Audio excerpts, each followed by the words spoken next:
I'm Spike. I'm Chris. And we are Geekin Out. And my, oh my, what a wicked web we weave.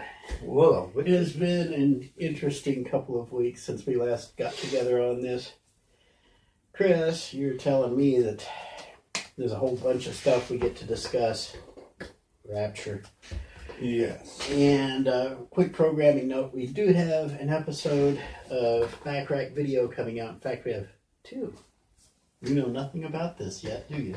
No, that's two. We have two episodes coming. Wow. In honor of St. Valentine's Day, our theme this week is dual. They're very, very closely related. Chick flicks that dudes like and dude flicks that chicks like. Oh, so, date movies. All basically. Right. So, that you don't always think of as date movies. But I like that concept. We'll get into that in Backrack video. Episodes, I think it's 9 and 10 coming up this week. So keep your eyes open. It's coming. It'll be out there before Valentine's Day. Hope and pray. Now. Yes. All right. Hit me with all the pop culture that there is to pop. Okay, we'll get through like some of the small things, and then we'll get with the big thing. Well, let's start with the most important thing. Death in Paradise season 12 is now streaming on Redbox. If you haven't missed it, if you haven't seen it, you need to see it, because if you've ever gotten into any of the British mysteries that KET likes to show on their Thursday night lineup or their Sunday night lineup, you'll like this one. So they're in season 12. I can't believe it's been 12 years since they started that. But then again, they're on like their 4th detective so far, and like their 5th, 6th, 12th sergeant, something like that. They cannot hang on to people for very long. For some reason, people do not want to live on an island to do a TV show. A tropical island paradise. I would love. They actually do the filming in Guadeloupe, so it's an interesting place. It's a real place you can go to. If you want to just go for the scenery, that's fine. But anyway, so that's the important thing. The rest of this is filler. So go ahead, Chris. All right, let's get started. All right, so first off, Will Smith and Martin Lawrence has announced that Bad Boys 4 is on the way. That's the one he's doing for Sony. I don't know if it's Sony that does Bad Boys. I just tweeted about that this morning. It only took, not quite a year for Hollywood to finally... Forget about the slap? Forget about... Trust me, nobody has actually forgotten. Well... But I guess if you're a big enough star, you can still get away with anything. So that's just Hollywood. There's nothing new about that. Yeah, I don't think... Only Chris Rock is getting any work right now, is he? Oh, I'm sure he'll get work. He always has work. He's always appearing in something, especially if it's Adam Sandler. So, don't mention that name here. Alright, moving on. Scream 6 will be released early, but only in 3D. That's right. They're going to, for some reason, they did this movie in 3D. And it is apparently the longest scary movie with a running time of about 2 hours and a half. Oh, yeah. Grief. Why? I don't know. I will have to say, though, the trailer shocked me because this guy does not care. He actually walks into a convenience store and just, cuts a guy, takes a shotgun from another dude and starts shooting people to get after this girl. And it's like, I've never seen Ghostface do this before, so it's like a switch up. More brutally. Like this, whoever's Ghostface just doesn't care. Big time. Well, that makes two of us. Yeah. Go ahead. Or three of us, actually. Well, no, two of us. He'd probably still watch it on video or something, I'm sure. On the rule of 5, you would put that. What would you put? Scream 6? 2. Probably a 2. Yeah. Netflix, maybe. Yeah.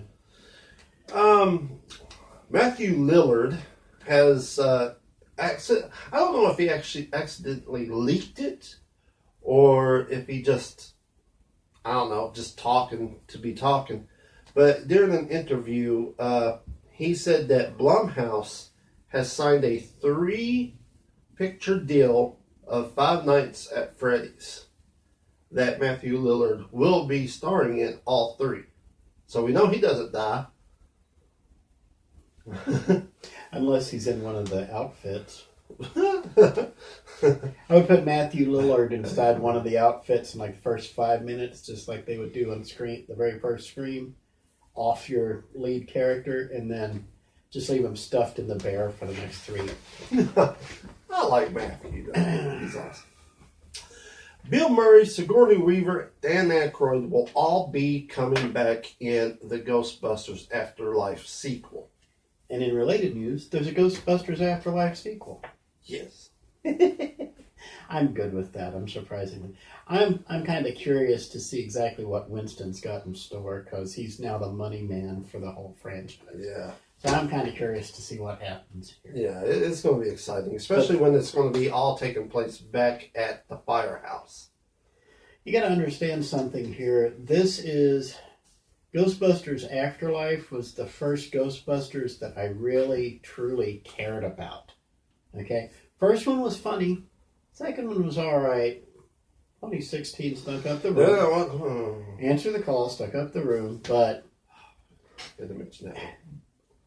the new one, Afterlife, appealed to me very much. I would like to see them taking more of an intelligent, not necessarily schmaltz, but more of an intelligent and emotional response to it. Yeah, because there are just so many ways to go with this Ghostbusters franchise. So many different.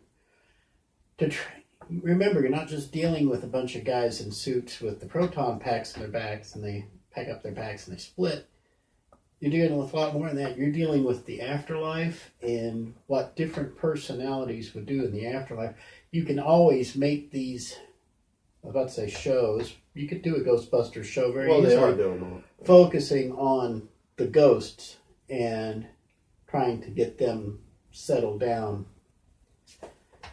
Because that's always been one of the, and in related news, there's a Ghostbusters community. That's one of the things that the Ghostbusters community has always wondered about. What's inside the big trap that they keep? Is it hell? Is it heaven? Is it somewhere in between? Or is it like the inside of a 7-Eleven where the big bites never run out? Well, they did a cartoon episode of it on Real Ghostbusters episode where they had to go into the trap. And one of the best adaptations of a Hollywood production of all time, by the way. But the way I'm picturing this whole thing is now that they're back in the city and at the firehouse, I'm picturing like you have the son working on the car all the time. The girl is making inventions to catch ghosts. The mother may be like keeping a run on the, keeping over everything.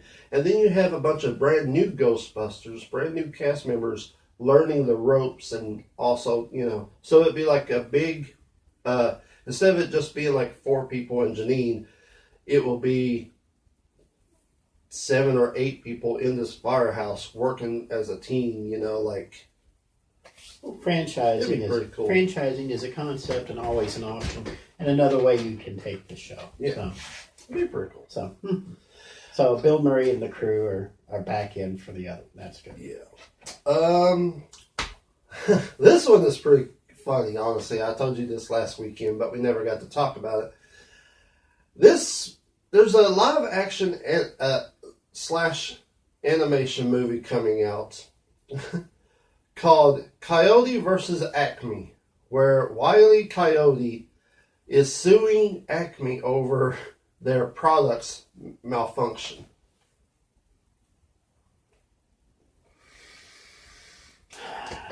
Okay, you got to be really, really careful with this concept because Wiley Coyote. Okay, for as much as everybody knows about him and everything, he's good for 8 minutes at a time. But if you do fall off the cliff, have a boulder fall on top of him, Wiley Coyote, this is going to drag. this would be like a Saturday Night Live skit that won't end. If, on the other hand, you get the Wile E. Coyote who has always tried to take on Bugs Bunny, the hyper-intelligent Fraser Crane-style super genius, and he's taking on the Acme Corporation, I'll be there. So I'm kind of curious to see what happens from here. So. I'm up for this. I like it. Rock and roll. Yeah. It's about time Warner did something I wanted to see. King of the Hill is making a comeback. You know, normally I'm not a big fan of zombie franchises, but go ahead and explain what.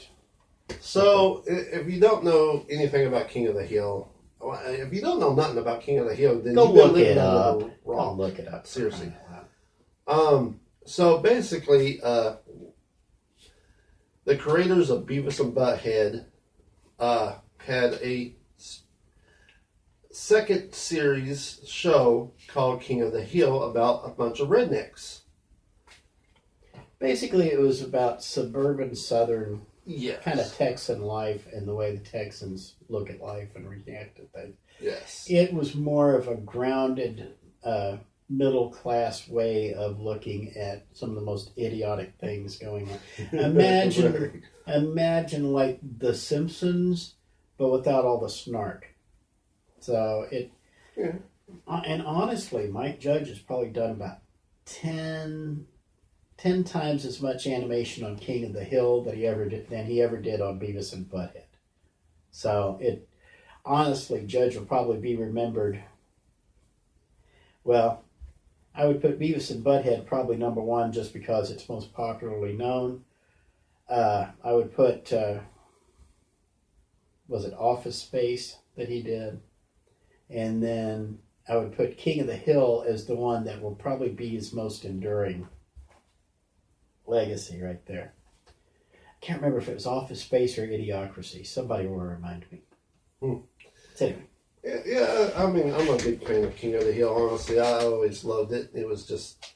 And you got most of the original people coming back for the... Yeah. And it's not even a reboot. I think it's going to be more of a continuation. So it's like... But King of the Hill, I think, went off in 2017. So this would be like King of the Hill 6 years later. It'd be interesting to see if they could get Bobby and everybody else to be 6 years older. So Bobby's now in college. God knows where the girl went, but it'll be kind of curious to see what happens. Yeah, that'd be great. I love it. All right. Are you ready for the big news that is going to last a little bit longer? No, go ahead. All right. Well, we're just ready to jump on in there, aren't you? Okay. All right, here we go. Lead with your chin. James Gunn has released the DC slate for what he calls Chapter 1. All right. Say it all together with me now. Ugh. Is it? It's ugh. Maybe? Go ahead and list it off, and I'll give you like 3 or 4 words on each one. All right. So first off, he says that, and a lot of these from the animated series to this and that, he himself has either written, produced, or directed.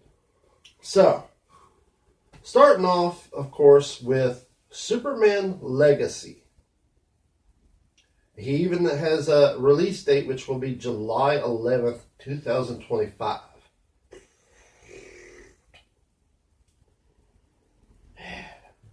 Can I don't know. Here, let me give a few word description of that.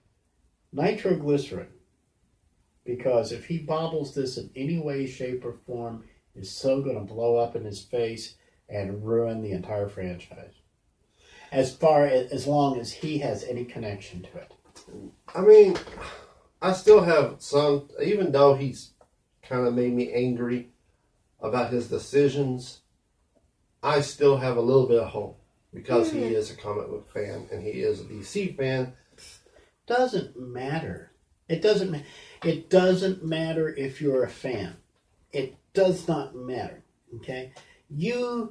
James Gunn is a good storyteller. Okay?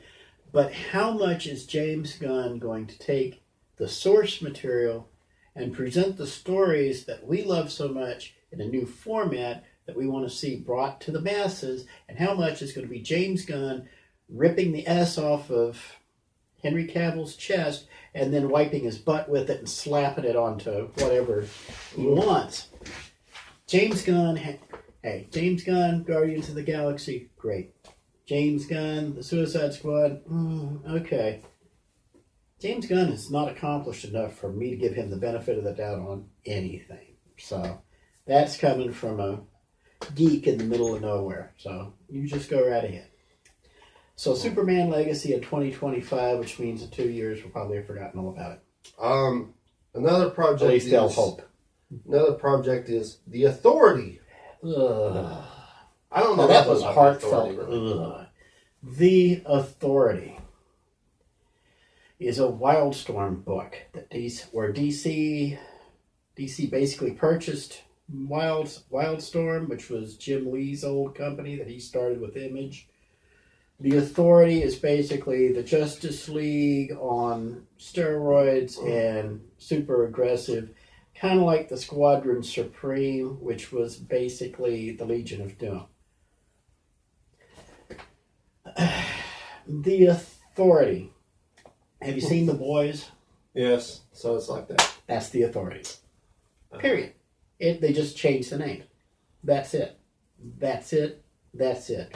And The Authority also had, I believe, The Authority had Apollo and Midnighter, and they're kind of like Superman and Batman analogs, and they are gay and they have the hots for each other. This was 20 years ago, and I didn't care then. But it was one of those super hot, H-A-W-T, hot books back in the day that made a bunch of money for Image, and nobody gives a crap now. Especially, who has two thumbs and couldn't give a rat's left nut? Right here. This one I am kind of excited about. The Brave and the Bold. This It was pretty good. This could be fun. I remember the comic book I always liked because it was the goofiness. You had Brave and the Bold first, and then DC Comics Presents, which was a lift off of Brave and the Bold. Brave and the Bold was the Batman team-up book. Okay? Marvel did this too back in the 70s and 80s. You had like Marvel team up where Spider-Man kept teaming up with different members of the Marvel universe. Marvel 2-in-1 had poor old Ben Grimm, the Thing, teaming up with people from all over the universe. But before either of them, there was Brave and the Bold, where Batman would team up with whoever was laying around in the background of the DC universe, but they needed to use them to keep the copyright going. That was the whole purpose of the Brave and the Bold, so they wouldn't lose copyright. DC Comics Presents was the same thing with Superman. They did that back late 70s, early 80s. They're both not bad books, but you could tell sometimes they were kind of stretching it. Batman works better with some characters than with others. And if you're doing a Brave and the Bold movie... Now, they did a cartoon series several years ago that I absolutely adored because it was the quintessential Batman, big, chunky, drawn Batman, but he looks like a cross between basically Frank Miller's Dark Knight and Adam West's 1966 Batman. But that Batman took nobody's guff. He knew what was right and wrong. Awesome guy. And in the very last episode, he and Ambush Bug wound up taking on Batmite for the future of the DC animated universe. And it was just freaking awesome. They'll never top that in this movie, but hey, give it a shot. And honestly, the last time they did a Batman team-up movie, it was either Batman and Superman or it was Justice League, and we know how those turned out. The next one will be Supergirl, Woman of Tomorrow. Nah. You have poisoned the well. Far too many times with the chickenized version of all these heroes and stuff. You blew it. Supergirl actually is an interesting character in her own right. It took them a long time to finally get it that way, but she's an interesting character on her right. She has a history almost as goofy as Superman, because at one point she was a clone. At another point, she was Prody, the Blob from Legion of Superheroes. Legion of Superheroes. At one point, she was in love with the horse, Comet the Super Horse. And at one point, she hid her identity with a brown wig and hang around in an orphanage, for crying out loud. Supergirl's been there, done that. She used to actually have telekinetic powers and all this other stuff. But like I said, the well's been poisoned with chickified versions of superhero movies. By the time, when does Supergirl come out? It doesn't say exactly. I don't blame them. By the time it comes out, superhero movies will be dead, buried, and wash my hand. We buried Batgirl. Hopefully we'll be able to bury this one too. Now, the next movie after that is the one I will have to say I am 100% in on. Mm-hmm. I want to watch this because I'm a fan, and I think they should do more of this character. But Swamp Thing. Swamp Thing has never been done right. But there's something about Swamp Thing that I really, really enjoy. That's just it. The closest Marvel ever got was with Super-Sized Giant Man-Thing. Okay, that was the title of the book. Super-Sized Giant Man-Thing. Swamp Thing has always been the one with class. Started in 1971, 72. Started 1972 in House of Secrets, and boy, that's laying it way back. And it wasn't even House of Secrets. It was in Abel's book. I can't remember what that one was called. No, that's right. It was House of Secrets because Kane had the House of Mystery. My bad. House of Mystery had I, Vampire, which is its own franchise that should be explored. Anyway. So Swamp Thing was Len Wein and Bertie Wrightson. And it was mainly because Bertie Wrightson was just going to freaking town on the artwork there. And every college student in the country just immediately fell in love with it. Alan Moore got a hold of it. Alan Moore, I used to have respect for Alan Moore, but no more Alan Moore, please. I don't need any more of that agita in my life. Yeah, the problem is most people today know the Alan Moore style Swamp Thing. And honestly, Swamp Thing was the first, not the first, but the greatest of the environmental superheroes, right after the Toxic Avenger. Because Swamp Thing started out as a scientist, killed by his rival because his rival wanted to bang his wife, and then he gets the scientist dies, lingers in the swamp for a while. The swamp takes over his body and resurrects him, and his mind is blocked up and stuff, and he shambles around a Swamp Thing. And then they decided, well, that won't do well in the 80s, 90s, whenever they changed around, and suddenly he became the living embodiment of the Green. Remember the big Green we talked about last week? The kid with the soccer ball in his nuts? Yeah. Not that guy. The other big Green. Not Kermit either, because it ain't easy being green. That Green. And he became the living embodiment of the earth. All the plant life. I still think that it would be a great idea for either a comic book or something to where Poison Ivy and Swamp Thing have to team up. I'm just saying. Nah. Well, I mean, they are natural enemies, but you're really, really going to have to do some heavy lifting to properly translate that into film, because it's going to be so easy to go wrong with it. All right, now let's get into the TV shows of James Gunn has. Hold on, before we get into the TV shows, may I point out, this is not cardboard behind me. I was sitting here and I was looking at the videos as I was editing them last week. This is actually a curtain behind me. This is not cardboard up over one of the windows. Oh wow, it does look like It does look plyboard. like I just looked up and saw it. But I do like the curtains, so you're going to have to deal.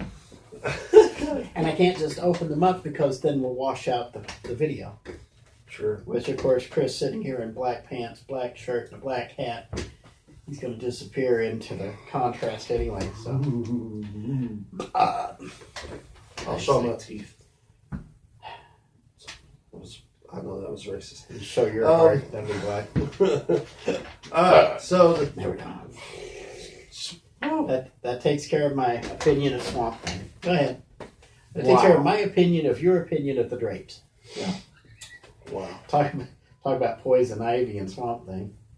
Does the curtain match the drapes? Okay. Stop. Just Depends stop. on Time out. Depends on what. Does the lawn match the garden? I don't know. I'm just saying. Or do the trees match the? Never mind. You don't want to hear about the roots. I didn't even think about the roots. Go ahead. All right. So DC also has, as for part of Chapter 1, a bunch of TV shows that is also on the way. This one is something that James Gunn himself has written and directed and produced. And that is Creature Commandos. That is hilarious. You got to understand, there's a certain branch of comic book movies where people didn't realize they were comic book movies. Blade. Most people didn't know that was a comic book movie when it started. Men in Black was a comic book movie. Yeah. Through Malibu. There's a few out there where it's just so wacky and so out there that they think it's a Hollywood thing. They don't realize it was sourced from comic books. Blade was actually the most successful Marvel property during a very, very dark period for that company. Yeah, so to speak. I remember the whole how they thought that. Well, what was the rated R superhero movie that came out? Was it Deadpool? Deadpool was rated R. Was it rated R? No. Deadpool was rated R. It was? That was the first Marvel studio thing they did that was rated R. But people were like, Blade that's was the rated first R. comic book rated R, and No, everybody's like, wait, Blade? Blade What's was Blade? the first R rated. And it was Blade back in, when was that? The late 90s? When Wesley Snipes did that? Late 90s, early 2000s, before... Yeah, before any... Back before Iron Man and back before the Spider-Man movies, there was Blade, and it was the residuals from Blade that kept Marvel from sliding into bankruptcy and ceasing to exist. Can you imagine what we would have... If it hadn't been for the money from Blade, and there wasn't much, but there was enough to keep the cash flow positive for a while. Can you imagine if DC and Warner Brothers owned Iron Man, Spider-Man, the Hulk, the X-Men? Can you imagine what an absolute god-awful cesspool the last 20 years would have been? As much as people are tired of Marvel movies, I remember before Marvel movies when I remember when the last Fantastic Four film that Roger Corman got a hold of. How Roger Corman wound up with the rights to it is beyond me, but I remember that one, and as much as you guys complain about the Fantastic Four movies that saw release, woof. But anyway, getting back to it, there were certain movies that just popped out and kind of obscured its source material. Creature Commandos has the chance to do that. The book itself was based in World War II, I believe. You had some poor schlub who was a sergeant in the army, and he was responsible for riding herd on one of Frankenstein's monsters, on a Medusa, a vampire, and a werewolf. Those were the Creature Commandos. They went out and accomplished missions because you got to understand, this Frankenstein's monster, this vampire, this werewolf, and this Medusa were plenty evil enough to begin with, but even they hated Nazis. and wanted to kick their butts. And the U.S. government was like, okay. And so it is so spectacularly over the top goofy that It just works. like Guardians of the Galaxy. Guardians of the Galaxy shouldn't have made dime one, but James Gunn made it work. I'll give him credit for it. Him and his writers were the reasons why they took the goofiness, they embraced it, and now all of a sudden you have the cosmic branch of the Marvel Cinematic Universe. If they could ever figure out how to get back to it. See. Yeah. Another, by the way, that Creature Commandos will be 7 episodes, and of course it's all animated. So I could live with that. Even better, take all that animation and release it theatrically. Step up your budget a little bit, Zaslav, and get that into the theaters, and you will own. Put that up somewhere around Memorial Day, and just rake in the cash if you do it right. If you do it right. So, what else we got? Waller. A TV show about Amanda Waller, which will star Viola Davis. You start. I like Viola Davis, but no. Unless each episode is about Waller screwing with some other major DC superhero. No. Here's the thing about Amanda Waller. Okay. Is she more evil and pretty much a baddie like that is worse than let's say Lex Luthor? Yes. Lex Luthor isn't nothing. He's never been nothing, to be honest. I always hated Lex Luthor. He was never really I guess it's just because the person that plays this character just never really had the gravitas of being a baddie, you know? Does that make sense? Worser? Well, like, Amanda Waller, like, she'll go out and just kill people and get away with it somehow. She'll do this and backstab and conspiracy and all that and still get away with it. Lex Luthor just says, I'm a rich butthead that doesn't know anything, and for some reason I want to kill Superman. Like, that's all there is to him. That's part of the reason why I've been saying they need to get Superman away from Lex Luthor for a very long time. Yeah. Luthor, leading up to Crisis on Infinite Earths back in the mid-'80s, was a dude in a big green outfit. He is basically a bad Iron Man. A bad guy Iron Man. Yeah, see, even with that, like, when they put him in that outfit, I just laughed. Like, he's not intimidating at all. I'm just like, oh, why? Now, when John Byrne got a hold of him after Crisis on Infinite Earths in '86 and did Man of Steel and turned him into a billionaire, he basically took Lex Luthor and flipped the script. So instead of being a bad Iron Man, now he's a bad Tony Stark. Yeah. Which made him infinitely more interesting and gave him infinitely more depth and made him infinitely more versatile as a plot device. So, but it would have been helpful if they at least made him an asshole like Tony Stark is. If they made him a well, because he's evil. Okay, so he's by definition an a-hole, but he doesn't get as much. He doesn't get as much of the audience on his side as Tony Stark does. Remember, Tony Stark was designed to be an a-hole. Yeah, I know. When Stan Lee created it back in the '60s, the idea was to tick off all the hippies and all the college students and all the beatniks with a superhero that they would have to root for in spite of themselves. Have you noticed that even though we're talking about DC, we keep going back to Marvel? Because everybody knows Marvel, and so we're having to make comparisons because DC has been stuck in neutral for so long. Well, getting back to Waller, it depends on what we get. Okay, if we get the Waller from Suicide Squad, the one who puts together the unit to do things that are not very nice, using a bunch of people who are not very nice, and doing it because she honestly doesn't give a crap whether these not very nice people live or not. They're just tools to accomplish a mission. That's one thing. But if we get the Waller, who is the manipulative little genius that we got in Batman Beyond. Remember Waller in Batman Beyond?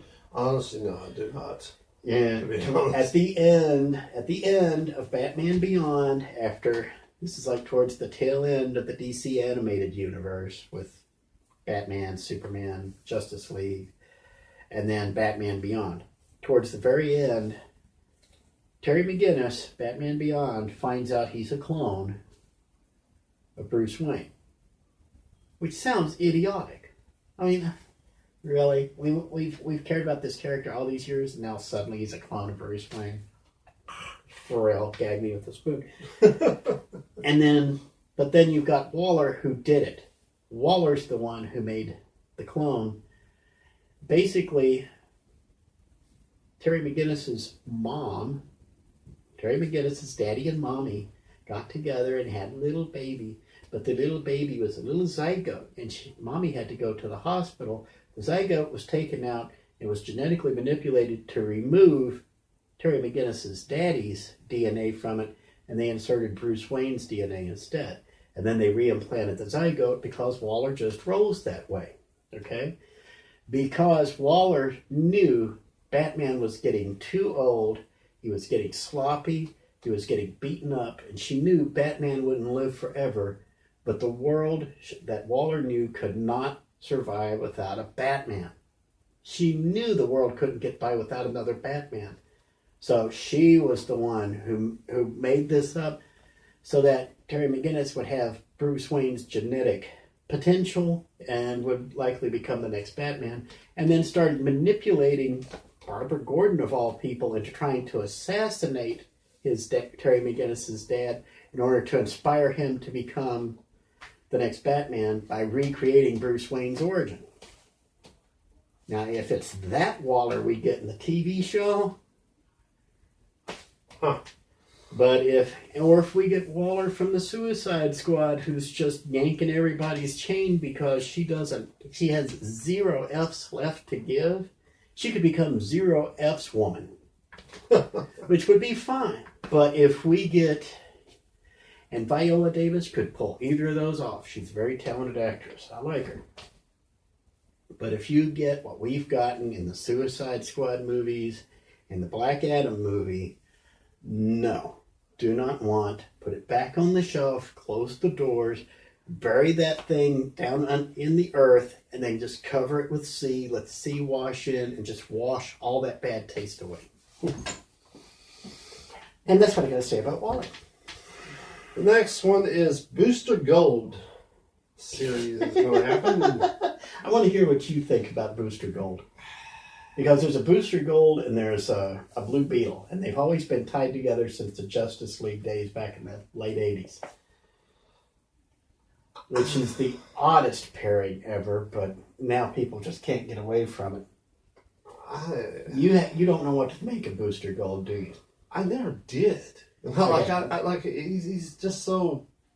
You don't even know what Booster Gold does, is he? He always reminded me of Flash Gordon a little bit. A little bit. That was kind of the inspiration. Booster Gold was basically a janitor at a superhero museum in the 25th century. And he decided he was tired of being a janitor. He wanted to be a superhero, just like all the superheroes he saw in the displays and everything. So he steals everybody's stuff and then goes back to the 21st century now, and uses all these gadgets to become a superhero. But he knows nothing about why superheroes become superheroes. So he has to learn on the job.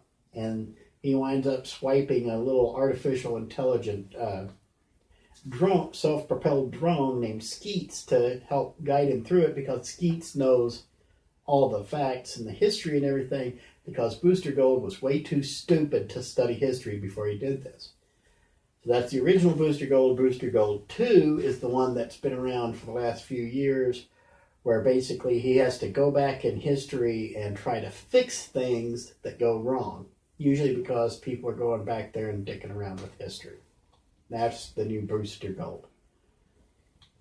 Yeah. All right, let's move on from that. Nothing sounds appealing there. No. I did mention Blue Beetle. Yes. Which I will say Blue Beetle is on the way. I'll go ahead and to mention this. Blue Beetle, I believe, is part of chapter 1. But, due to the fact that it's not new, new news, it's still happening, of course. But from what I was told, Matt Reeves' Batman, the Joker movie, they are not part of this chapter 1 universe. So they're like... Can't blame them either because they don't really fit, especially the Joker movie. The Joker movie stood alone. Yeah. It really did. It really did. And it was more of a statement of the Joker's place in pop culture. Yeah. And so it just stands alone. It's the Joker writ large. And honestly, the fact that they're not trying to hang any other movies onto that movie shows the Joker, for the first time ever, getting over on Batman. Because the Joker, they don't even have a bad exhibit at the local zoo in the Joker movie. So yeah, I think they're part of the Elseworld, is pretty much what James Gunn pretty much said. Which is fine. Elseworld is where you do the alternate.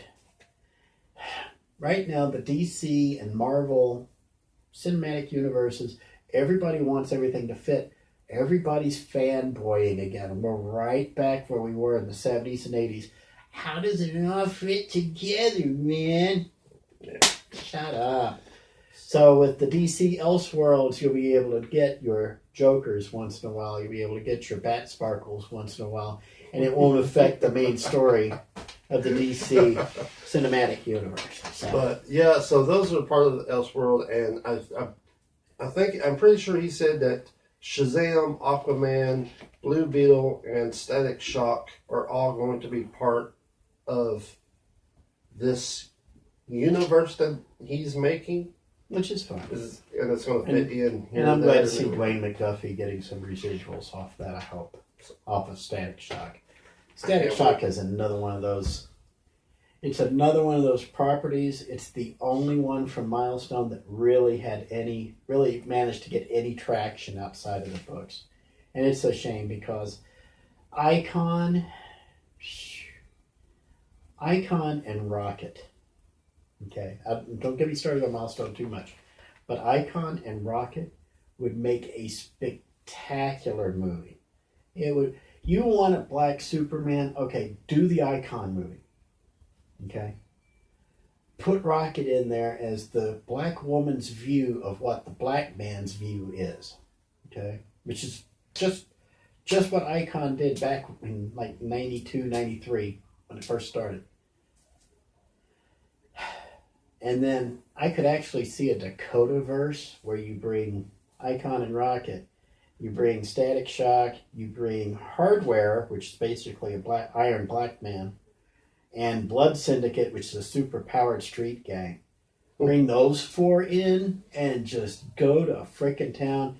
And we've talked before about Zombie. Mm-hmm. Zombie was the supernatural, technological viewpoint corner of the Dakotaverse. You've got so much potential there, and nobody's doing anything with it because, oh my God, we want Superman to be black. We don't want a black Superman. Because we don't want to build up original black characters. Exactly. We want to take pre-existing intellectual properties because black characters are not worth the effort, these white boys say. Kevin and Karen doesn't care about black creators. Kevin and Karen don't care about black properties. This is the whitest farmer tan white boy on the planet telling you Kevin and Karen and all their woke white college student friends, here we go ranting again, none of them give a rat's patoot about black people, brown people, red people, yellow people, or anybody except their own pasty white selves. So get the Dakotaverse in gear already and don't give it to James Gunn for crying out loud. There's something Chris Rock could do. Give Chris Rock the Static Shock movie and just watch it explode. It would be the new Beverly Hills Cop. No, I'm telling you. Static. Okay. Had static. Okay, honest for real time, okay? Out of the Dakotaverse, out of all the Milestone properties, you got me started on that. I didn't mean Icon. to. Icon is Superman. Rocket is Supergirl, okay? Hardware is Iron Man. Blood Syndicate is the X-Men. Static is Spider-Man. The sense of humor is there. The nerdiness is there. The social awkwardness is there. It's all there. It's just his powers are... He is Electro instead of Spider-Man. But they have the same vibe. I'm not kidding. Give Chris Rock Static Shock.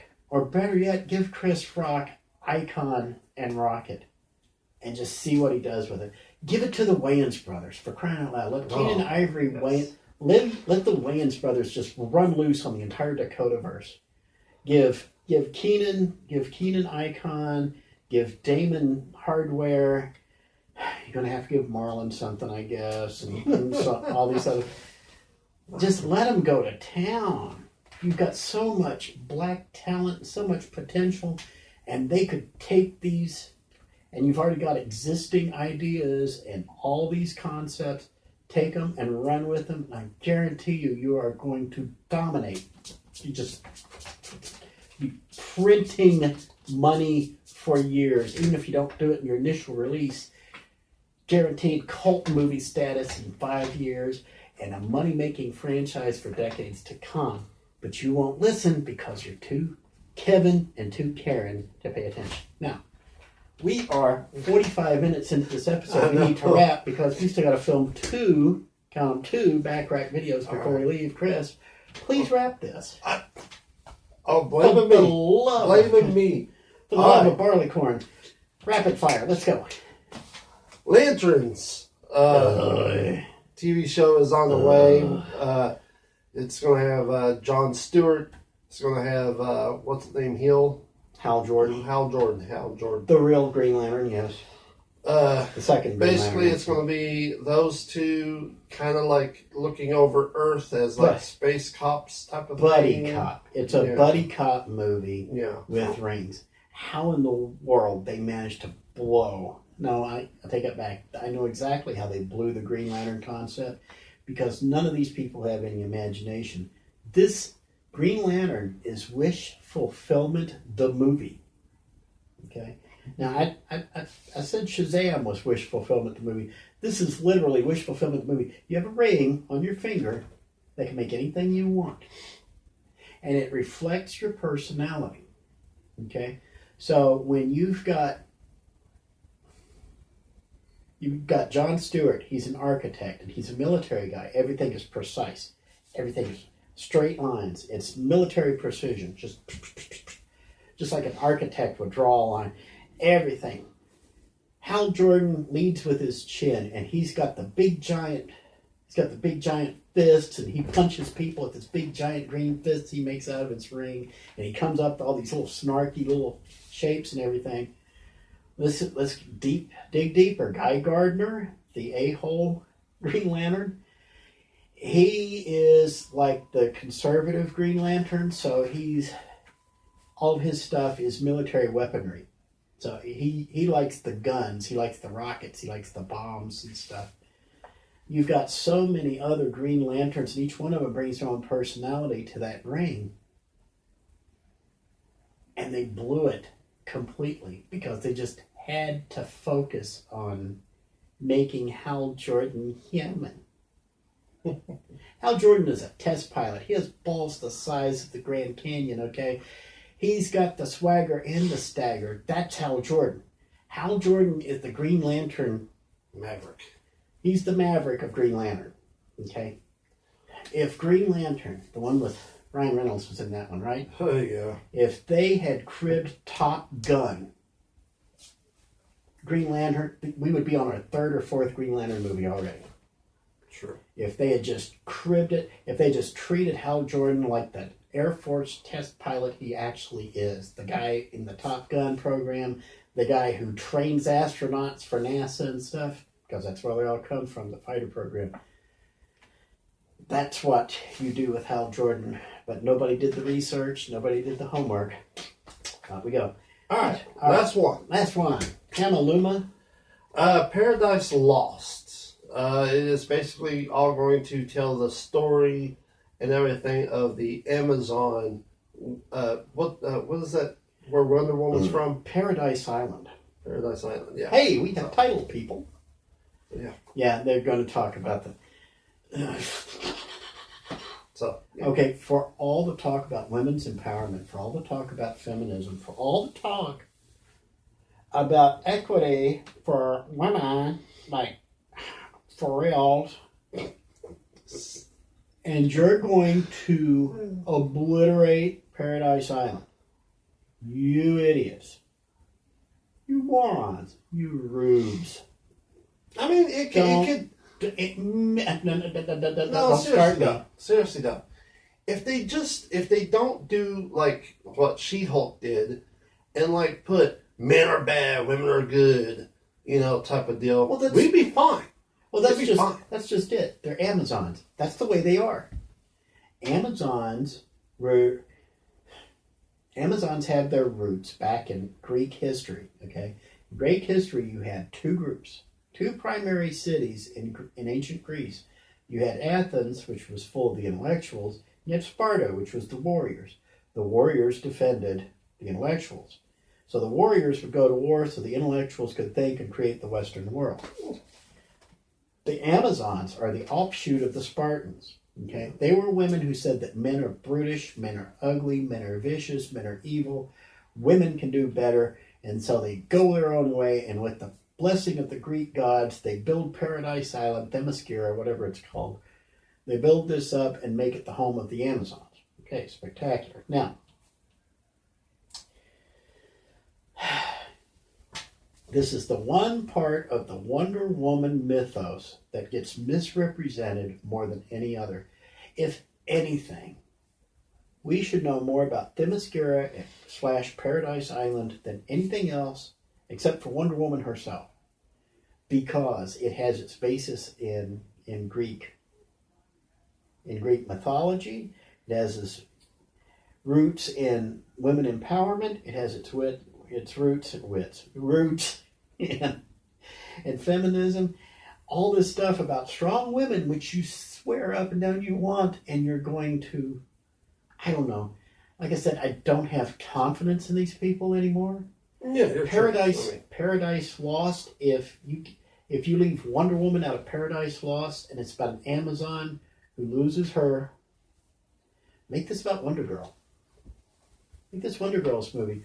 She's an orphan from a ship that sinks, and she washes up on Paradise Island, and so the Amazons embrace her as a little child, and then raise her as an Amazon. But she knows there's something out there, so she has to leave. She starts her hero's quest, and then she realizes, I miss my home now. She wants to go back to Themyscira, but she left voluntarily. She can't go back. That's where Wonder Woman gets involved and tries to help her find her way back. Because Wonder Woman can't take her either because she left. She's going to find her own way. There's Paradise Lost, which has nothing to do with Milton, I believe. Yeah. Okay, I'm done. I'm tired. I'm tired. We still got 2 episodes to film. So that's it. That's the news. Oh, I hope James Gunn doesn't be an a-hole when it comes to the DC universe. I still have hope for you, James. Just, I know the books are shot all to hell. I can't believe it. I used to say, anybody who's watched this show for more than a couple of years knows that I would actually read Jeff Johns' tea leaves. I've said that before. I haven't read any of his crap that he's done the last year at DC, trying to resurrect that crap, because I don't know what's safe to read anymore. So I'm just gonna have to throw my hands up, walk back, and just. So even Jeff Johns can't get me back in the comic book shops right now. I think the last one I pointed out was Alex Ross doing Fantastic Four Full Circle. Yeah. That graphic novel is the last comic book I bought, and at the moment, Looks like it will be the last comic book I buy. We should just make comics. I've thought about it. I I've mean, got why several not? ideas bouncing around, but you'd have to do it. I mean, hey, it works for Ethan Van Sciver. He's making money hand over fist on his own, We doing find some illustrators, crowdsourcing and stuff. some good, artists. Whowhatwhere@gmail.com. Talk to us. I've got plenty of ideas. Let's see what you say. Yeah, there's one idea. So, final thoughts, Chris, before we turn this off. Peace, love, happiness. And so, we'll see you next time. Bye. Spike, Chris, Yo. Geekin Out. Bye-bye.